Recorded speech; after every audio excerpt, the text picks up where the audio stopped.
11 जुलाई 2006 को मुंबई के लोकल ट्रेनों में हुए धमाकों के मामले में बॉम्बे हाई कोर्ट ने 12 आरोपियों को बरी कर दिया, जिस पर महाराष्ट्र सरकार ने सुप्रीम कोर्ट में चुनौती दी।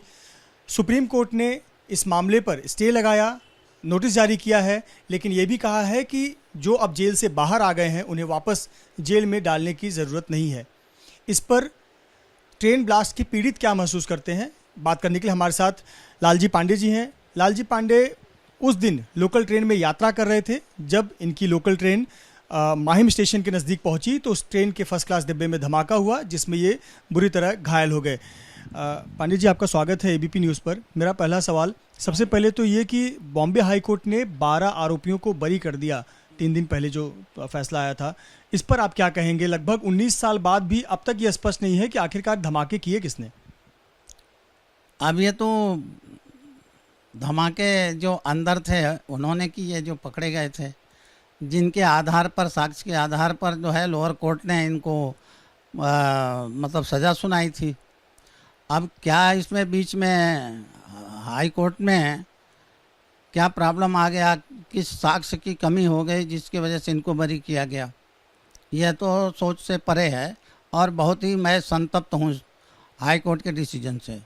लेकिन थोड़ी सी उम्मीद की किरण सुप्रीम कोर्ट से जगी है, जो स्टे लगाया है। और मेरा निवेदन है माननीय कोर्ट से कि शुरू से सारे साक्ष्य को सही बारीकी से देखते हुए फिर से हाई कोर्ट को पुनर्विचार करने के लिए वापस भेजना चाहिए, या खुद स्वतः संज्ञान ले, क्योंकि बहुत छोटे छोटे केसों में स्वतः संज्ञान लिया जाता है। तो इतना बड़ा केस जिसमें सरकार की संपत्ति, देश का नुकसान, 1000 लोग घायल हुए और 200 लोग करीब मारे गए, और जो अभी भी घायल हैं, तो जैसे मुझे भी अभी भी तकलीफ़ है, मेरी मेमोरी लॉस हो गई है, मेरे बाएं कान में सुनाई नहीं पड़ता है, और बहुत सारी चीज़ें हैं जिसको मैं अभी भी झेल रहा हूँ। वो कौन वापस करेगा? सुप्रीम कोर्ट ने महाराष्ट्र सरकार का जो अपील था उसको तो स्वीकार किया, पर लेकिन एक बात ये भी कही कि जो अब जेल से बाहर आ गए हैं, जो अब इसमें मामले में बरी हुए हैं, अब उनको वापस जेल में डालने की जरूरत नहीं है। वो किस आधार पे कहा वो तो मैं नहीं कह सकता हूँ, लेकिन उनको आप अगर जेल में नहीं डालोगे तो जिस तरह से हाई कोर्ट में छूटे हैं वह इधर उधर करके, वही सुप्रीम कोर्ट में भी वो साक्ष्य का मिटा करके वो फिर से छूटने का पूरा प्रयास करेंगे। एक ये महाराष्ट्र सरकार की तरफ से जो तुषार मेहता है, उन्होंने एक बात ये कही कि अगर इन्हें बरी कर दिया जाता है, ये बाहर आते, तो जो अन्य केस हैं, मकोका के अलावा जो अन्य केस हैं वो प्रभावित होंगे। हाँ, बिल्कुल प्रभावित होंगे, सारे केस प्रभावित होंगे। इस समय तो वो दिवाली मना रहे हैं अपराधी लोग, जो मकोका के अंदर हैं, बाहर हैं, जो पाकिस्तान भाग गए हैं, जो अपने देश के अंदर भी कहीं पे अंडरग्राउंड छिपे हुए हैं। इस समय तो दिवाली मना रहे हैं, क्योंकि इसी केस के आधार पर आगे सारे छूटने वाले हैं। 19 साल हो गए जो इस ब्लास्ट में पीड़ित हैं, जिनके परिवार के सदस्य इस दुनिया में नहीं रहे, या आप जैसे जो इसमें बुरी तरह जख्मी हुए, जख्म लेकर आज भी आप लोग अपना जीवन यापन कर रहे हैं। वहीं 19 साल बाद भी आपके मन में ये सवाल है कि हमें न्याय कब मिलेगा, क्या कहेंगे?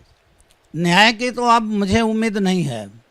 कारण क्या है कि जितना डिले होता है न्याय, उतना ही वो न्याय के साथ अन्याय होता है। तो अभी डिले तो बहुत हो गया है और उसमें भी सबको बरी किया गया है। अब माननीय सुप्रीम कोर्ट क्या करते हैं उनके ऊपर निर्भर करता है। मैं तो सभी पीड़ितों के तरफ से और सभी मृतकों की तरफ से और हमारे जनता की संपत्ति का जो नुकसान हुआ है, रेलवे का हुआ है, अन्य और भी नुकसान हुए हैं, हमारी एजेंसियों ने जो मेहनत की है उस पर पानी फेर दिया है। जितना मेहनत करके रात दिन हॉस्पिटल में और अस्पताल में और पुलिस विभाग में सभी जगह साक्ष्य इकट्ठे किए गए, उन पर सब पे पानी फेर दिया है। केवल कोई ना कोई ऐसा माइन्यूट कानून में छेद करके और वो उसका साक्ष्य का अभाव का एक कारण बता करके इनको बरी करना मेरे समझ के बाहर है। सुप्रीम कोर्ट से निवेदन करूंगा इस केस को पूरे अन्य एजेंसी को दिया जाए, एनआईए को दिया जाए, फिर से जांच हो। मैं सुप्रीम कोर्ट से बार बार निवेदन करूंगा इसको एनआईए को दिया जाए। इसमें पाकिस्तान, बांग्लादेश, अपने यहाँ के और दुबई सब जितने अपराधी छिपे हुए हैं सबको ढूंढ के लाएं और हमारी एजेंसी सक्षम है। बहुत बहुत धन्यवाद हमसे बात करने के लिए। लालजी पांडे जो कि 7/11 ब्लास्ट के पीड़ित हैं, जिनका कहना है कि कहीं न कहीं लूप होल का फ़ायदा उठाकर ये जो 7/11 ब्लास्ट के आरोपी थे वो बरी हुए हैं, लेकिन अब सरकार से मांग है कि एनआईए जैसी संस्था इस मामले की जांच करे और जो भी पीड़ित हैं उन्हें न्याय देने का कार्य करें। कैमरामैन योगेंद्र के साथ मृत्युंजय सिंह, एबीपी न्यूज़, मुंबई।